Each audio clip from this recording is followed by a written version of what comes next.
UP board intermediate की book काव्यांजलि का पहला चैप्टर है पवन दूत का। ये पवन दूत का अयोध्या सिंह उपाध्याय द्वारा रचित है, जो महाकाव्य प्रिय प्रवास से लिया गया है। पवन दूतिका में राधा पवन को दूत मानकर उससे संदेश भेजती हैं। हम चैप्टर स्टार्ट करते हैं। बैठी खिन्ना यक दिवस वे गे में थी अकेली, आके आंसू दीर्घ युगल में थे धरा को भिगोते। आई धीरे इस सदन में पुष्प सदगंध को ले, प्रातः वाली सुपवन इसी काल वातायनों से। एक दिन बता रहे हैं कि एक दिन राधा उदासी से बैठी थी, एकदम खिन्न उदास अपने घर में अकेली बैठी थी। आके आंसू दीर्घ युगल में थे धरा को भिगोते। दीर्घ युगल यानी उनकी दोनों आँखों से आंसू निकल रहे थे और वे पृथ्वी को भिगो रहे थे। आई धीरे इस सदन में पुष्प सदगंध को ले, धीरे से इस सदन में, इस घर में पुष्प सदगंध को ले। एक हवा जो है पुष्पों से भरी, मतलब हवा जो है एक आई, प्रातः वाली सुपवन इसी काल वातायनों से। एक सुंदर हवा वातायन में इस खिड़की से आई। प्रातः काल सुंदर हवा इस खिड़की से रोशनदानों से होकर आई। संतापों को विपुल बढ़ता देख के दुखता हो, धीरे बोली सदुख उससे श्रीमती राधिका यूं, प्यारी प्रातः पवन इतना क्यों मुझे है सताती, क्या तू भी है कलुषित हुई काल की क्रूरता से। तो जो है जब पवन के प्रभाव से राधा का दुख और बढ़ गया तो उन्होंने दुखी होके कहा, संतापों को विपुल बढ़ता देख के दुखता हो, धीरे बोली सदुख उससे श्रीमती राधिका यूं। श्रीमती राधिका दुखों से भरपूर होकर बोलती हैं, प्यारी प्रातः पवन इतना क्यों मुझे सताती है, प्रातःकालीन हवा मुझे क्यों इतना परेशान कर रही हो, क्या तू भी कलुषित हुई, क्या तुम भी दुखी हुई हो काल की क्रूरता से, मतलब समय की क्रूरता से, समय की निर्दयता से तुम भी दुखी हुई हो। मेरे प्यारे नव जलस से कंज से नेत्र वाले, जाके आए न मधुबन से और न भेजा संदेशा, मैं रो रो के प्रिय विरह से बावली हो रही, जाके मेरी सब दुख कथा शाम को तू सुना दे। राधा पवन से संदेश देते हुए कहती हैं कि मेरे प्यारे नव जलस से, नवीन बादल जैसे शोभा वाले मेरे श्री कृष्ण जो हैं, कंज से नेत्र वाले और कमल जैसी नेत्रों वाले, जाके आए न मधुबन से, वो मधुबन चले गए फिर लौट के वापस नहीं आए, और न भेजा संदेशा, और कोई संदेश भी नहीं भेजा। मैं रो रो के प्रिय विरह से बावली हो रही हूँ, मैं अपने प्रिय के वियोग में रो रो के पागल हो रही हूँ, जाके मेरी सब दुख कथा शाम को तू सुना दे। हे पवन तू जाना और जाके मेरी सारी कथा, मेरा सारा दुख श्री कृष्ण को तू सुना देना। आगे देखते हैं। ज्यों ही मेरा भवन तज तू अल्प आगे बढ़ेगी, शोभा वाली सुखद कितनी मंज कुंजे मिलेंगी, प्यारी छाया मृदुल स्वर से मोह लेंगी तुझे वे, तो भी मेरा दुख लक वहाँ जा न विश्राम लेना।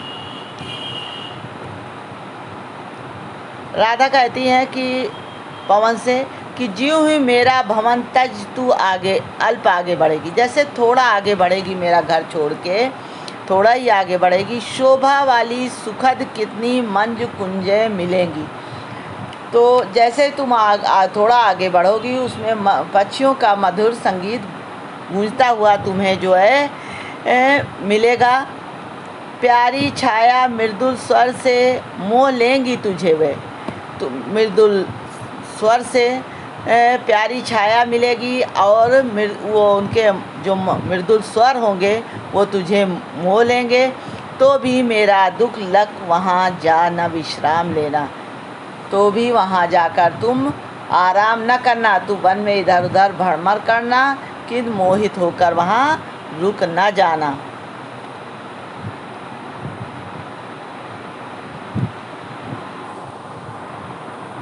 फिर से देखते हैं।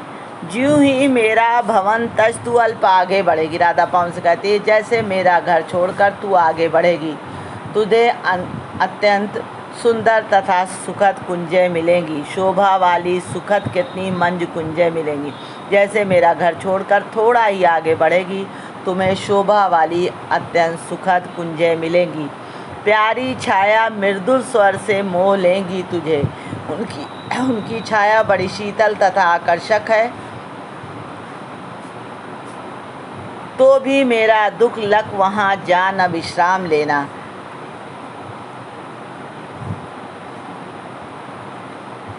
तो पक्षियों के चहकने से अत्यंत मधुर ध्वनि निकलेगी। अपने इन गुणों के कारण वह तुझे मोहित कर लेंगे, लेकिन फिर भी मेरे दुख का ध्यान करके तू वहाँ रुकना मत। थोड़ा आगे सरस रव का धाम सतपुष्प वाला, अच्छे अच्छे बहुद्रुम लतावान सौंदर्यशाली प्यारा वृंदा विपिन मन को मुग्धकारी मिलेगा। आना जाना इस विपिन से मुहामाना न होना। तो राधा पवन से कहती है थोड़ा आगे सरस रव का धाम सतपुष्प वाला। सतपुष्प माने सुंदर पुष्पों वाला, और सरस रव यानी सरस माने मधुर और रव यानी श्रेष्ठ। तो राधा पवन से कहती थोड़ा ही आगे जाने पर तुझे अत्यंत मनोरम वृंदावन मिलेगा। अच्छे अच्छे बहुद्रम लतावान सौंदर्यशाली, अच्छे अच्छे बहुत से वृक्ष मिलेंगे। द्रुम माने वृक्ष। अच्छे अच्छे बहुत से वृक्ष मिलेंगे और सौंदर्यशाली लताएं मिलेंगी। प्यारा वृंदा विपिन मन को मुग्धकारी मिलेगा, और जो प्यारा वृंदावन मिलेगा वो मन को मुग्ध करने वाला मिलेगा। आना जाना इस विपिन से मुहामाना न होना। तुम इस जंगल से गुजरना, लेकिन उसको देखकर मोहित होकर वहाँ रुकना नहीं। जाते जाते अगर पथ में क्लांत कोई दिखाए, तो जाके सन्निकट उसकी क्लांतियों को मिटाना। धीरे धीरे परस करके गात उत्ताप खोना। सदगंधों से शर्मित जन को हर्षितों सा बनाना। राधा पवन से कहती है कि जाते जाते अगर पथ में क्लांत कोई दिखाए, तो क्लांत में थका हुआ, तो राधा कृष्ण से कहती है कि हे पवन, जाते जाते यदि मार्ग में कोई थका हुआ दिखाई दे, तो जाके सन्निकट उसकी क्लांतियों उसके करीब जाना और उसकी क्लांति यानी उसके दुखों को मिटाना। धीरे धीरे परस करके गात उत्ताप खोना।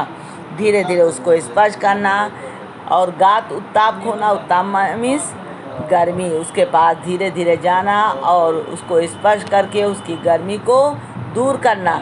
सदगंधों से शर्मित जन को हर्षितों सा बनाना और अपनी सुगंध से उस थके हुए व्यक्ति को प्रसन्न करना। अगला है लज्जाशील पथिक महिला जो कहीं दृष्ट आवे। हाँ, लज्जाशील पथिक महिला जो कहीं दृष्ट आए, होने देना विकृत वसना तो ना तो तू सुंदरी को। जो थोड़ी भी शर्मित वो हो गोद ले श्रांत खोना। होठों की और कमल मुख की म्लानताएं मिटाना। राधा पवन को समझाते हुए कहती है कि अगर जो है लज्जाशील पथिक महिला जो कहीं दृष्ट आए, अगर कोई लज्जाशील महिला रास्ते में दिखाई दे, होने देना विकृत वसना तो न तू सुंदरी को, तो उस सुंदरी के वस्त्रों को तुम उड़ाना मत, उसको खराब मत करना। जो थोड़ी सी शर्मित वो हो गोद ले श्रांत खोना। अगर वो थोड़ी सी थकी दिखाई दे तो अपनी गोद में लेकर उसकी थकावट को दूर कर देना। होठों की और कमल मुख की मिलानताएं मिटाना, तो उसके होठों तथा कमल जैसे मुख की मलिनता को अपनी शीतलता से दूर करना। कोई क्लांता कृषक ललना खेत में जो दिखावे, धीरे धीरे बरस करके उसकी क्लांतियों को मिटाना। जाता कोई जलद यद हो व्योम में, तो उसे ला छाया द्वारा सुखित करना तप्त भूतांगना को।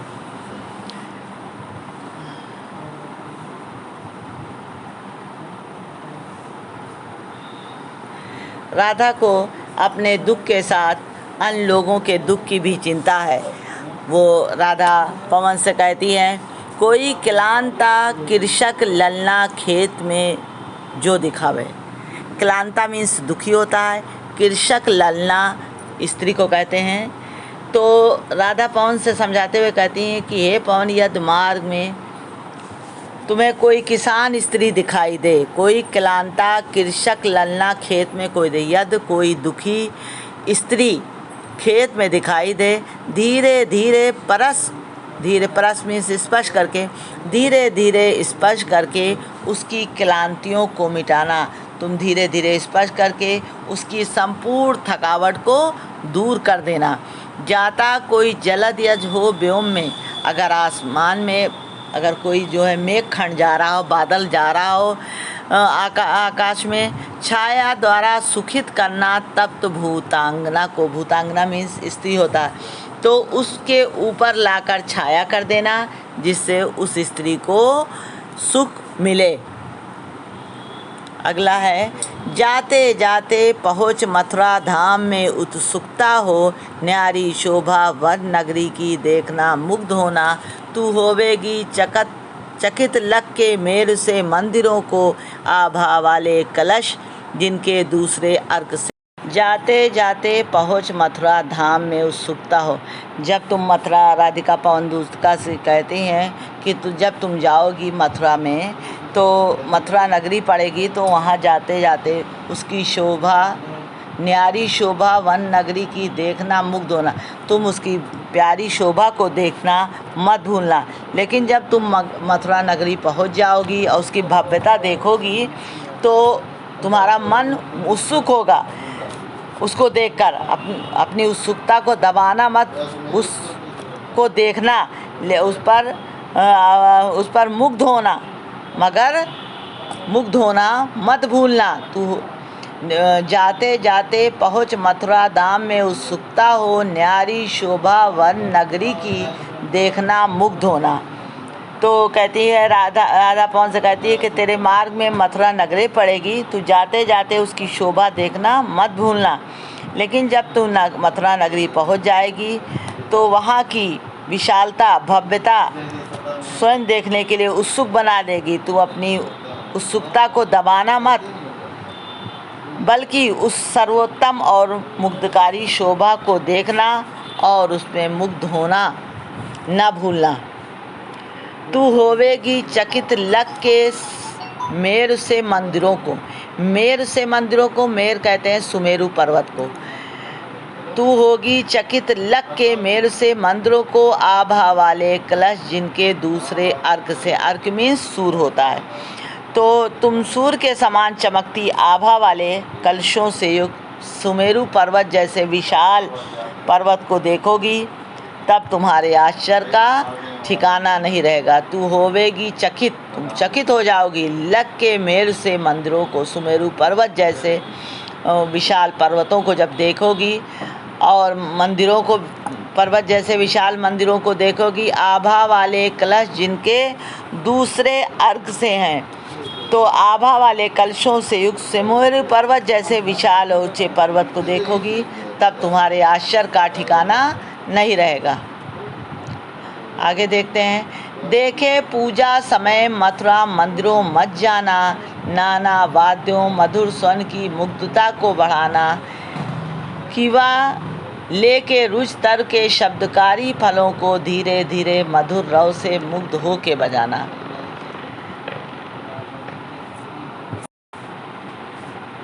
देखे पूजा समय, तो राधिका कहती है पवन से कि देखे पूजा समय मथुरा मंदिरों मत जाना, तुम मथुरा के मंदिरों में पूजा के वक्त जाना, नाना वाद्यों मधुर स्वन की मुग्धता को बढ़ाना, और जो नाना प्रकार के वाद्य हैं मंदिरों में, वहाँ उनकी मधुर स्वर को, उनकी मुग्धता को और बढ़ा देना। जब हवा चलेगी तो वो कह रहे हैं कि अपनी हवा से उनके जो मधुर स्वर हैं, उनकी नाना प्रकार के जो वाद्य हैं, जो वाद्ययंत्र हैं बजने वाले मंदिरों में, उनकी मधुरता को तुम और बढ़ा देना। किवा लेके रुच तर के शब्दकारी फलों को धीरे धीरे मधुर रव से मुग्ध हो बजाना। तो वहाँ जब जाना तो वहाँ पर जो सूखे पेड़ होंगे, उन पेड़ों के, उन सूखे पेड़ों के जो फल होंगे, सूखे शब्दकारी, उनके फलों को तू बजाना तो उनसे आवाज़ निकलेगी। धीरे धीरे मधुर रव से मुग्ध हो बजाना, और धीरे धीरे उन फलों को बजाकर उन सब फलों से जो शब्दकारी आवाज़ निकलेंगे, शब्द रूपी फल को ग्रहण करके धीरे धीरे मधुर ध्वन के साथ मुग्ध होकर अपना राग अवश्य बढ़ाना। तू देखेगी जलत तन को जा वहीं तगता होंगे लोने नयन उनके ज्योत उत्कारी। मुद्रा होगी वर बदन की मूर्ति सी सौम्यता की, सीधे साधे वचन उनके सिक्त होंगे सुधा से। तू देखेगी जलत तन को जा वहीं तगता हो। तू देखेगी जलत तन को, जलत तन कहते हैं बादल जैसे तन को। तो कहते हैं कि तू देखेगी जलत तन को। हे पवन, मथुरा के वातावरण में स्वयं को ढालकर जैसे ही वहाँ जैसे ही स्वयं भी वैसे ही वहाँ होकर तू देखेगी जलत तन की जा वहीं तकता हो। बादल तू वहाँ पर जब पहुँचेगी तो बादल जैसे तन वाले, यानी बादल जो है काला होता है, तो उस जैसा बादल के समान तन वाले श्री कृष्ण को तुम जाकर वहाँ देखोगी। होंगे लोने नयन उनके ज्योत उत्कीर्णकारी। तो तू देखेगी जलत तन को जा वहीं तक। तो बादल जैसे तन, जो श्री कृष्ण का जो तन है, शरीर है, वो बादल के समान है। बादलों के समान काले बड़ वाले श्री कृष्ण को तू देखेगी। होंगे लोने नयन, उनके सुंदर जो उनकी जो लोने नयन है, यानी उनकी सुंदर सलोनी जो आँखें हैं, उनके ज्योत उत्कारी, और उनसे जो ज्योत निकल रही है वो, यानी वो रोशनी बिखेर रही है। उनके सुंदर नेत्र तुझे प्रकाश बिखेरते दिखाई देंगे। मुद्रा होगी वर बदन की मूर्ति सी सौम्यता की। तो उसमें मुद्रा होगी वर बदन की, यानी उनका जो वर बदन जो है, उनका जो शरीर है वो सुंदर होगा, और वो जो है उनकी जो मूर्ति है सौम्य मूर्ति होगी। तो किस भव्य मूर्ति की सौम्य मुख मुद्रा के समान दिखाई देंगे। सीधे साधे वचन उनके सिक्त, उनके सीधे साधे वचन सिक्त होंगे सुधा से। सुधा माने अमृत और सिक्त माने भीगे। तो उनके सीधे साधे वचन जो है जब तू सुनेगी तो वो अमृत से भीगे हुए होंगे। आगे देखते हैं। नीले फूले कमल दल सी गात की शामता है, पीला प्यारा वसन कट में पहनते हैं पबीला। छूटी काली अलख मुख की कांत को है बढ़ाती, सद वस्तु में नवल तन की फूटती सी प्रभा है।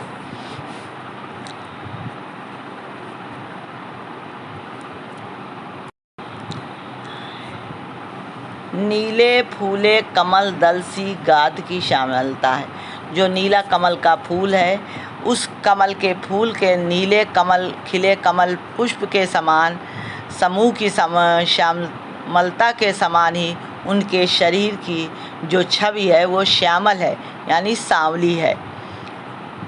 तो अर्थात कहने का मतलब है कि उनका सांवला रंग जो है मनोरम लग रहा है। जैसे नीले कमल पुष्पों के समूह की श्यामलता जो है मनोरम लगती है, वैसे श्री कृष्ण पर पीला प्यारा वसन कट में पहनते हैं फबीला। वो अपने कमर में पीला वस्त्र पहनते हैं जो अत्यंत फबीला, यानी अत्यंत ही अच्छा सुंदर लग रहा है। छूटी काली अलख मुख की कांत को है बढ़ाती, और उनके माथों पर लटकती बालों की एक लट जो है उनकी मुख की शोभा को बढ़ाती है।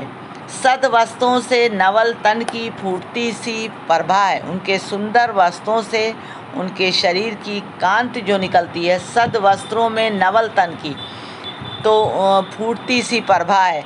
तो प्रभा है उनके रमणीय शरीर की कांत निकलकर वहाँ के वातावरण को मनोहारी बना रही है। आगे, साँचे ढला सकल वप है दिव्य सौंदर्यशाली, सत पुष्पों सी सुरभ उसकी प्राण संपोषिका है। दोनों कंधे वृषभ वर्ष हैं बड़े ही सजीले, लंबी बाहें कलब कर सी शक्ति की पेटिका हैं। तो यहाँ पर जो है राधिका पवन दूतका को अपने प्रियतम श्री कृष्ण की शोभा का वर्णन करते हुए उसकी पहचान बताती हैं। उसकी पहचान बताते हुए कहते हैं कि सांचे ढला सकल वप है दिव्य, उनका पूरा शरीर जो है सांचे में ढला हुआ है और अत्यंत दिव्य और सौंदर्यशाली है। सत पुष्पों सी सुरभ उसकी प्राण संपोषिका है। उनके शरीर से निकलने वाली सुंदर उत्तम पुष्पों की सुगंध के समान प्राणों को पोषण करने वाली है। दोनों कंधे वृषभ वर्ष से हैं बड़े ही सजीले, लंबी बाहें कलब कर सी शक्ति की पेटिका हैं। तो उनके दोनों कंधे शेष सांड के कंधे के समान विशाल और बलिष्ठ हैं और लंबी बाहें कलब कर सी, कलब कर कहते हैं हाथी के बच्चे को, हाथी का जो छोटा बच्चा होता है तो उसको कहते हैं क्लब। तो उनकी जो है उनकी दोनों भुजाएं हाथी की सूंड के समान शक्ति की पेटिका है, यानी शक्ति की पिटारी हैं। फिर से देखते हैं, साँचे ढाला सकल वप है दिव्य सौंदर्यशाली। तो श्री कृष्ण का जो शरीर है वो सांचे में ढली हुई मूर्ति के समान अत्यंत दिव्य और सौंदर्यशाली है। उनके शरीर से सत पुष्पों सी सुरभ उनकी प्राण संपोषिका है। तो उनके शरीर से निकलने वाली सुगंध उत्तम पुष्पों के सुगंध के समान प्राणों का पोषण करने वाली है। दोनों कंधे वृषभ वर्ष से ही हैं बड़े ही सजीले, उनके दोनों कंधे बैलों के समान हैं और बड़े ही सजीले और बहुत ही बलिष्ठ हैं। लंबी बाहें कलब करसी, तो कलब करसी यानी हाथी के छोटे बच्चे के समान है और शक्ति की पेटिका है, शक्ति की पिटारी हैं। उनकी दोनों भुजाएं हाथी के सूंड के समान शक्ति की पिटारी हैं। आगे देखते हैं, राजाओं सा सिर पर लगा दिव्य अपीड़ होगा, शोभा होगी उभय श्रुत में स्वर्ण के कुंडलों की। नाना रत्ना कलित भुज में मंजू केऊर होंगे, मोती माला लसित उनका कंबुसा कंठ होगा। तो राजाओं सा सिर पर लगा दिव्य अपीड़ होगा, उनके सिर पर जो है अपीड़ कहते हैं मुकुट को, तो राजाओं के समान उनके सिर पर मुकुट लगा होगा और शोभा होगी उपय श्रुत में स्वर्ण के कुंडल, उनके दोनों कानों में सोने के कुंडल शोभा बढ़ा रहे होंगे। नाना रत्ना कलिज भुज में मंज केऊर होंगे, मंज केऊर कहते हैं बाजूबंद को। तो रत्नों से जड़ित उनकी भुजाओं में बाजूबंद होंगे। मोती माला लसित उनका कंब सा कंठ होगा और उनके गले में मोतियों की माला जो है मोतियों से माला से लसित उनका, तो मोती माला लसित उनका कंब सा कंठ होगा। कंब कहते हैं शंख को और कंठ माने गला, तो उनका शंख जैसा जो गला है उसमें मोतियों की माला सुशोभित होगी। फिर से देखते हैं, राजाओं सा सिर पर लगा दिव्य अपीड़ होगा, उनके सिर पर राजाओं के जैसा अलौकिक मुकुट सुशोभित होगा। शोभा होगी उभय श्रुत में स्वर्ण के कुंडल, उनके दोनों कानों में सोने के कुंडल शोभा बिखेरते होंगे। नाना रत्न कलित भुज में मंज क्यूर होंगे, उनके अपनी दोनों भुजाओं में रत्नों से भरपूर सुंदर जो है भुजबंद होगा, बाजूबंद। मंज क्यूर मीन्स बाजूबंद। उनके अनेक प्रकार के रत्नों से जड़ित उनकी बाहों में बाजूबंद होंगे। मोती माला लसित उनका कम्र सा कंठ होगा। तो मोतियों की माला से बना हुआ शंख जैसे गले में उनके सुशोभित होगा। आगे, तेरे में है नए गुण जो तू व्यथाएं सुनाए, व्यापारों को परखर मत और युक्तियों से चलाना। बैठे जो हों निस्सदन में मेघ सी कांत वाले, तो चित्रों को इस भवन के ध्यान से देख जाना। राधिका ने अपना संदेश अपने प्रियतम तक भेजने के लिए पवन को दूत का बनाया है और श्री कृष्ण तक जाने का मार्ग भी समझा दिया है। अब वो पवन को समझाते हुए कहती हैं, हे पवन, तेरे में है नए गुण जो तू ये व्यथाएं सुनाए। हे पवन, तुम्हारा मुख नहीं है अतः कि तुम किसी बात को बोलकर समझाने में असमर्थ हो। यद्यपि तुम्हारे अंदर बोलने का गुण नहीं है। व्यापारों को परखर मत और युक्तियों से बचाना, तथा तुम अपने क्रिया व्यापारों और कुशाग्र बुद्ध के द्वारा अपनी बात समझाने में सक्षम हो। बैठे जो हो निस्सदन में मेघ सी कांत वाले, तो चित्रों को इस भवन के ध्यान से देख जाना।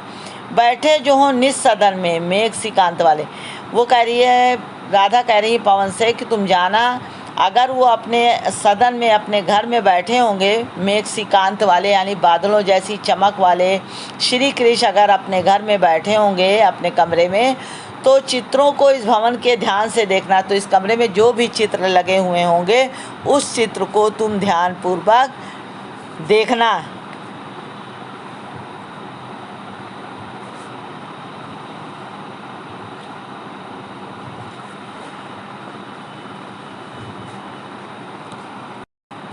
तेरे में है न ये गुण जो तू व्यथाएं सुनाए, व्यापारों को परखर मत और युक्तियों से। तो यहाँ राधा कह रही है कि तेरे में एक गुण नहीं है कि जो हमारी व्यथा को तू जाकर वहाँ सुना दे। व्यापारों को परखर मत और युक्तियों से चलाना, तुम अपनी कुशाग्र बुद्धि के द्वारा अपनी बात समझाने में सक्षम हो। तुम मेरी व्यथा और संदेश को मेरे प्रियतम द्वारा क्रिया व्यापारों से और अपनी कुशाग्र बुद्धि का प्रयोग करके बताना।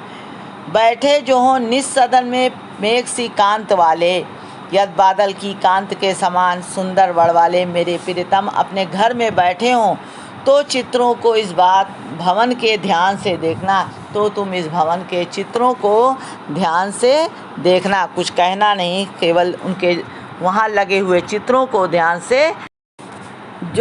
जो चित्रों में वीरा विधुरा का मिले कोई तो जाके निकट उसको भाव से ये हिलाना। प्यारे हो के चकित जिससे चित्त की ओर देखें, आशा है या यूँ सूरत उनको हो सकेगी हमारी। तो यहाँ पर राधिका जो है पवन से कहती हैं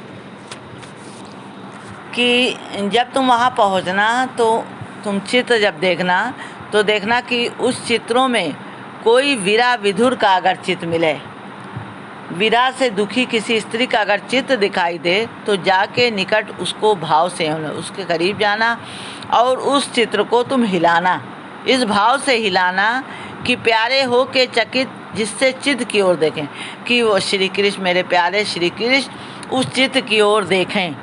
आशा है यूँ सूरत उनको हो सकेगी हमारी, और शायद तुम्हारे इस तरह चित्र हिलाने से उन्हें अपने प्रियतमा राधा की वीरा की याद आ जाए।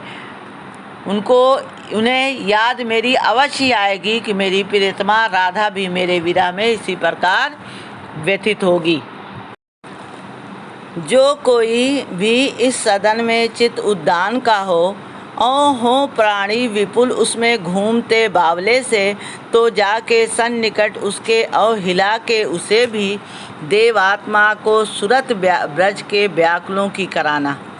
जो कोई भी इस सदन में चित्त उद्यान का हो, अगर उस घर के चित्रों में या तुझे या किसी ऐसे बगीचे का चित्र दिखाई दे हो प्राणी विपुल उसमें घूमते बावले से, जिसमें सभी प्राणी व्याकुल होकर पागलों के समान इधर उधर घूम रहे हों।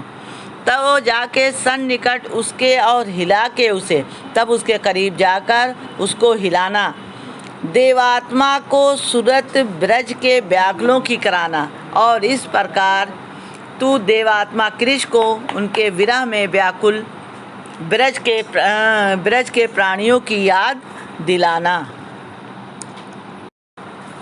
आगे हम देखते हैं, कोई प्यारा कुसुम कुमला गे में जो पड़ा हो, तो प्यारे के चरण पर ला डाल देना उसी को, यूँ देना ए पवन बतला फूल सी एक बाला, मिलाना हो कमल पक को चूमना चाहती है।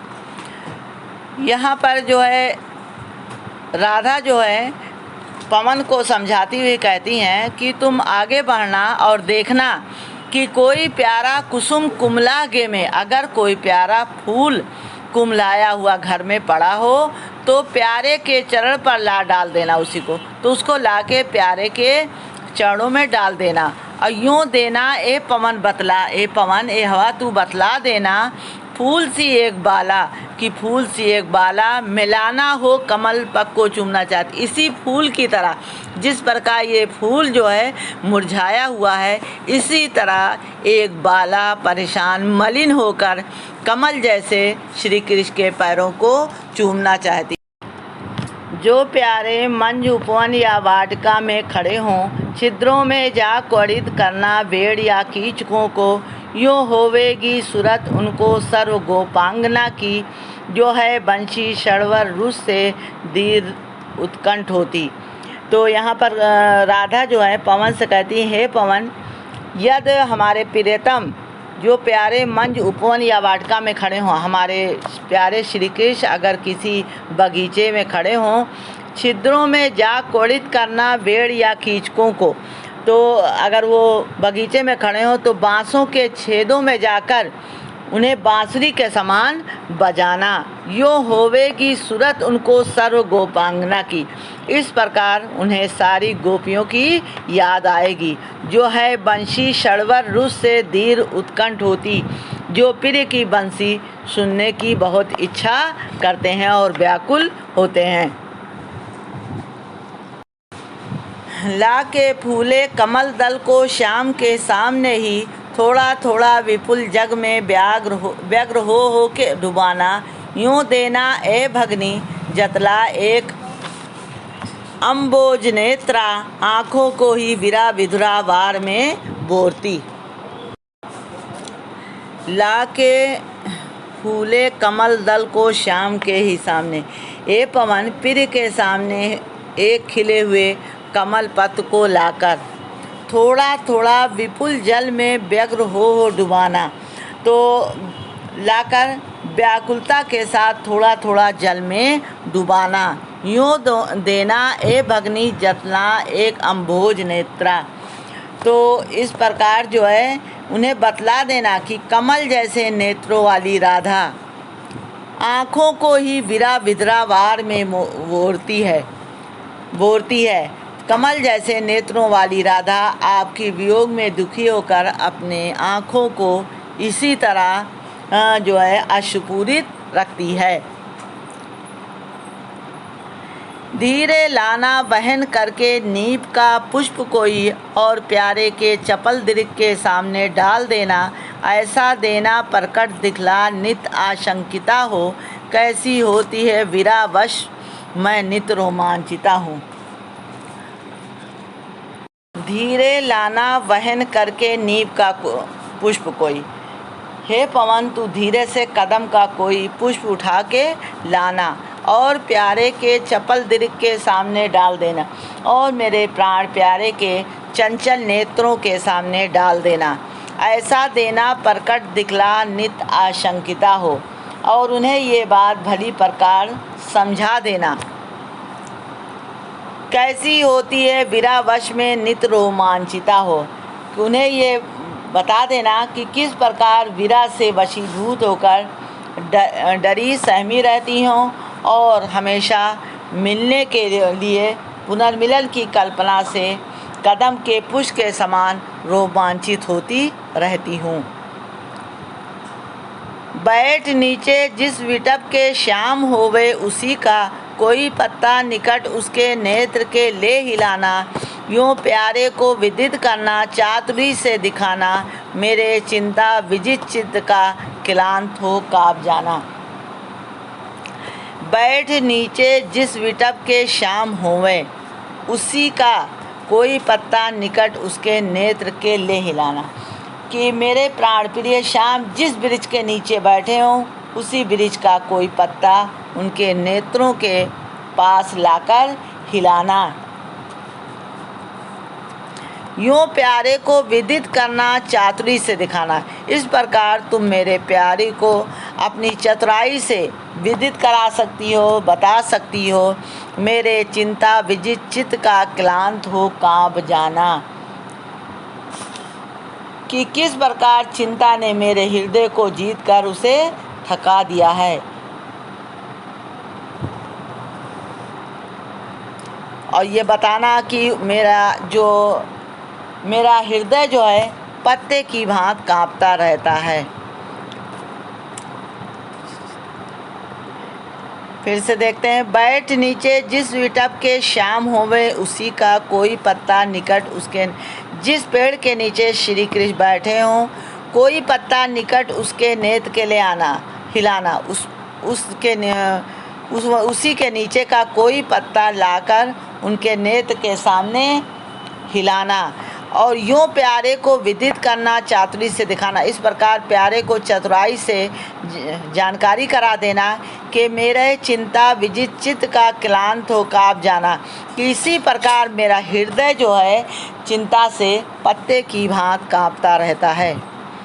सूखी जाती मलिन लतिका जो धरा में पड़ी हो तो पाँव के निकट उसको शाम के ला गिराना, यूँ सीधे से प्रकट करना प्रीत से वंचिता हो, मेरा होना अति मलिन और सूखते नित्य जाना।